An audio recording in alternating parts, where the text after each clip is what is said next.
Assalamualaikum warahmatullahi wabarakatuh. Yang terhormat Bapak Dr. Sudrajat MPD dan Bapak Riko Septiantoko MPD selaku dosen mata kuliah Perekonomian Indonesia serta teman-teman kelas B Pendidikan IPS yang berbahagia. Puji syukur kita panjatkan kepada Tuhan Yang Maha Esa sehingga kita dapat mengikuti kegiatan pembelajaran pada hari ini dengan topik yang akan dibawakan ialah perekonomian Indonesia dalam era globalisasi.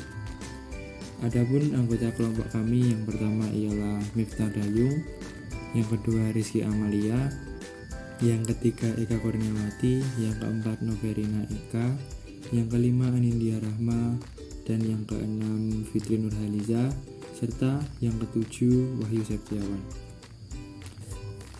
Adapun sebab materi yang akan dibahas pada diskusi kali ini adalah 1.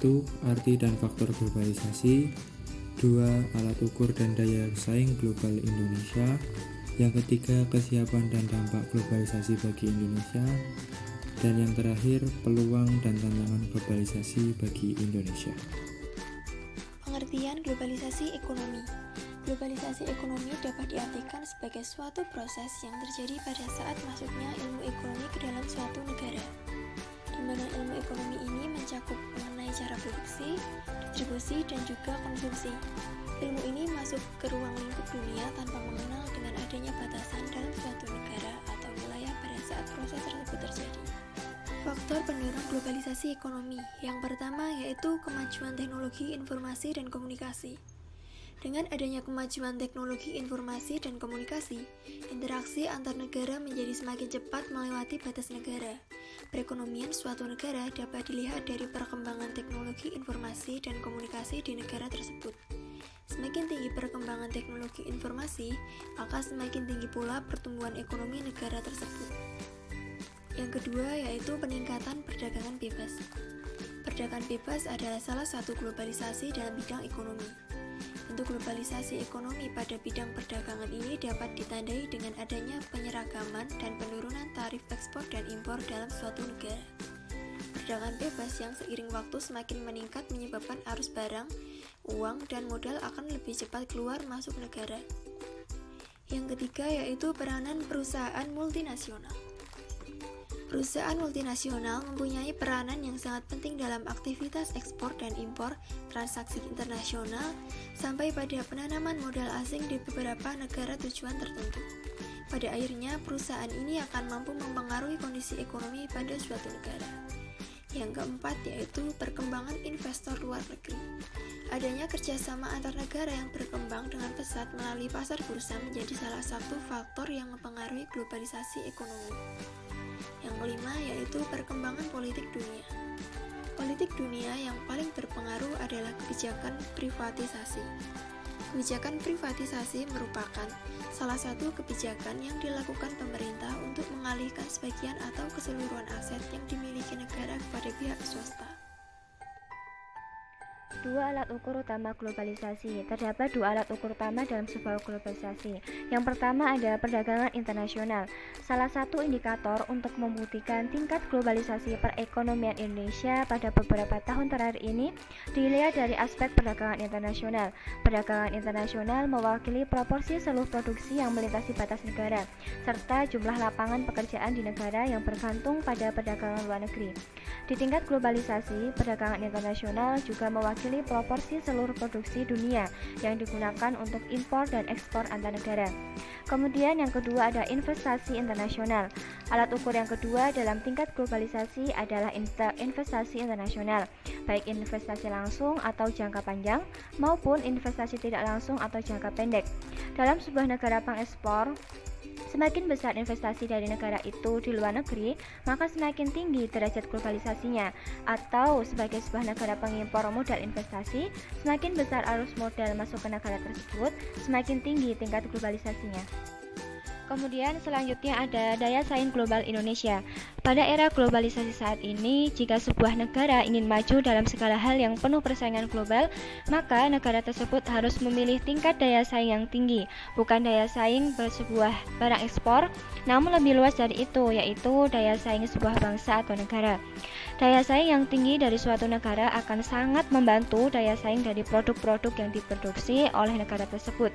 Namun, daya saing suatu produk juga ditentukan oleh sejumlah faktor, baik internal, yaitu tingkat suku bunga yang mempengaruhi biaya produksi atau investasi, produktivitas, dan sebagainya, atau sedangkan eksternal seperti struktur pasar global. Ekonomi Indonesia menghadapi globalisasi. Kesiapan Indonesia atau para pelaku usaha di dalam negeri pada khususnya dalam menghadapi persaingan global yang semakin dahsyat dalam era globalisasi sekarang ini. Misalnya, jika dilihat dari dua pilar terakhir dari Indeks Daya Saing Global Indonesia, yakni kecanggihan bisnis dan inovasi di tingkat perusahaan. Ada kesan bahwa Indonesia relatif siap menghadapi persaingan, namun dilihat dari beberapa pilar lainnya yang peringkat Indonesia masih relatif buruk, seperti infrastruktur dan efisien pasar tenaga kerja. Indonesia dapat dikatakan masih belum siap sepenuhnya. Juga berdasarkan peringkat Indonesia untuk LPI, jelas masih banyak yang harus dilakukan untuk meningkatkan kesiapan Indonesia. Dampak dari globalisasi terhadap perekonomian suatu negara bisa positif atau negatif, tergantung pada kesiapan negara tersebut dalam menghadapi peluang-peluang maupun tantangan yang muncul. Secara umum ada 4 wilayah yang pasti akan terpengaruh, yaitu 1. Ekspor. Dampak positifnya adalah ekspor atau pangsa pasar dunia dari suatu negara meningkat. Efek negatifnya adalah kebalikannya, suatu negara kehilangan pangsa pasar dunianya yang selanjutnya berdampak negatif terhadap volume produksi dalam negeri dan pertumbuhan PDB serta meningkatkan jumlah pengangguran dan tingkat kemiskinan.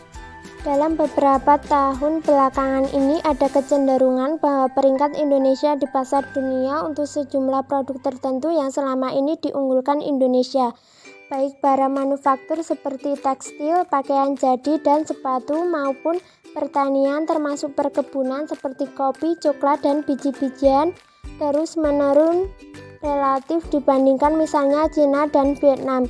Ini tentu suatu pertanda buruk yang perlu segera ditanggapi serius oleh dunia usaha dan pemerintah Indonesia.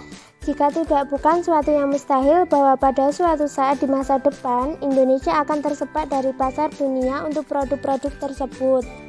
Yang kedua, impor. Dampak negatifnya adalah peningkatan impor yang apabila tidak dapat dibendung karena daya saing yang rendah dari produk serupa buatan dalam negeri, maka tidak mustahil pada suatu saat pasar domestik Indonesia sepenuhnya akan dikuasai oleh produk-produk dari luar negeri.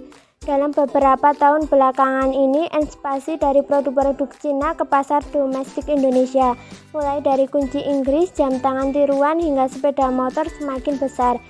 Ekspansi dari barang-barang Cina tersebut tidak hanya ke pertokoan modern tetapi juga masuk ke pasar rakyat di pinggir jalan. Yang ketiga, investasi. Liberasi investasi yang didukung oleh liberasi pasar uang dunia yang membuat bebasnya arus modal antar negara, baik modal jangka pendek yaitu investasi portofolio maupun investasi jangka panjang yaitu PMA, sangat berpengaruh terhadap arus investasi ke Indonesia. Jika daya saing investasi Indonesia rendah, dalam arti iklim berinvestasi di dalam negeri tidak kondusif dibandingkan di negara-negara lain, maka bukan saja arus modal ke dalam negeri akan berkurang, tetapi juga modal investasi domestik akan lari dari Indonesia yang pada akhirnya membuat saldo neraca modal di dalam neraca pembayaran Indonesia negatif. Pada gilirannya, kurangnya investasi juga berpengaruh negatif terhadap pertumbuhan produksi dalam negeri dan ekspor. Sejak krisis keuangan Asia pada periode 1997 sampai 1998, arus PMA ke Indonesia relatif berkurang dibandingkan ke negara-negara tetangga. Yang keempat, tenaga kerja. Dampak negatifnya adalah membanjirnya tenaga ahli dari luar di Indonesia, dan kalau kualitas SDM Indonesia tidak segera ditingkatkan, untuk dapat menyaingi kualitas SDM dari negara-negara lain. Tidak mustahil pada suatu ketika pasar tenaga kerja atau peluang kesempatan kerja di dalam negeri sepenuhnya dikuasai oleh orang asing. Sementara itu, tenaga kerja Indonesia atau TKI semakin kalah bersaing dengan tenaga kerja dari negara-negara lain di luar negeri. Juga tidak mustahil pada suatu ketika TKI tidak lagi diterima di Malaysia, Singapura, atau Taiwan dan digantikan oleh tenaga kerja dari negara seperti Filipina, India, Vietnam yang memiliki keahlian lebih tinggi dan tingkat kedisiplinan serta etos kerja yang lebih baik dibandingkan TKI. Selanjutnya, terdapat peluang globalisasi bagi bangsa Indonesia. Yang pertama, barang dan jasa hasil produksi Indonesia dengan mudah memasuki pasaran luar negeri. Yang kedua, tenaga kerja Indonesia dapat bekerja dengan mudah di negeri asing tanpa hambatan peraturan migrasi yang berarti. Ketiga, Indonesia dapat mempromosikan negaranya dengan mudah ke negara-negara lain. Keempat, memberikan kesempatan bagi Indonesia untuk melakukan hubungan kerjasama dengan negara-negara lain. Kelima, masyarakat Indonesia dapat melakukan hubungan pertemanan dengan masyarakat di luar negeri dengan mudah. Ada pula tantangan globalisasi bagi bangsa Indonesia, yakni yang pertama, dengan adanya globalisasi, barang impor bisa lebih mendominasi daripada barang buatan di dalam negeri. Yang kedua, dengan adanya globalisasi, cara pergaulan remaja Indonesia cenderung lebih ke arah yang negatif. Ketiga, dengan adanya globalisasi, pengaruh budaya asing lebih mendominasi di kalangan masyarakat dan budaya Indonesia cenderung dilupakan. Yang keempat, dengan adanya globalisasi, perkembangan iptek menyebabkan pelajar Indonesia cenderung melupakan kewajibannya untuk belajar dan lebih sering bermain game dan sosial media. Demikian presentasi dari kelompok kami. Apabila dari teman-teman ingin bertanya atau berdiskusi, dapat segera mengisi forum diskusi yang tertera. Sekian, kurang lebihnya mohon maaf. Wassalamualaikum warahmatullahi wabarakatuh.